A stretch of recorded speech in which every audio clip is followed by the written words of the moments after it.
Shalom, I'm Brad Scott, and welcome to the program God is Smarter Than We Are. This is a program in which we are going to deal primarily with the next generation, which I happen to believe is the most important generation. Just in case, and I don't want to bum everybody out here and don't write in letters and so forth, but just in case Yeshua doesn't return next week or the week after that, what if he doesn't even return in our lifetime?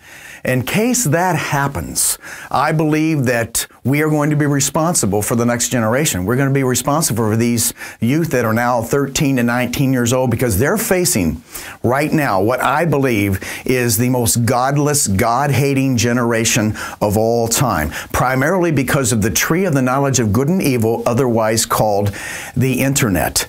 And so what I want to do in these programs is to teach our next generation that God truly is smarter than we are. So I'm just going to ask kind of a rhetorical question, since I can't hear from all of you right now. Think to yourself, do you really believe that God is smarter than we are?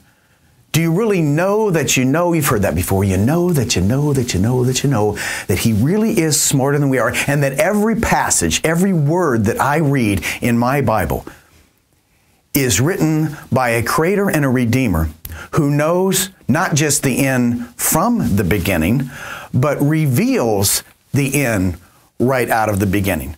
And that everything He tells us about our universe is in perfect harmony with especially what we are discovering in science today. Whether we look out into deep space, or we look inside the confines of a cell or an atom of a particular element and so forth, that all the information that we're given about that in the beginning and through the rest of Scriptures is in perfect harmony with the things that we are discovering right now. That's why I'm a big believer that the seals of Daniel chapter 12 are open, and knowledge is being poured forth, and I believe that God is smart enough to know that that was going to happen. And so He sovereignly chose for just such a time as this to reveal something you hear from a good friend of mine, reveal what was previously concealed.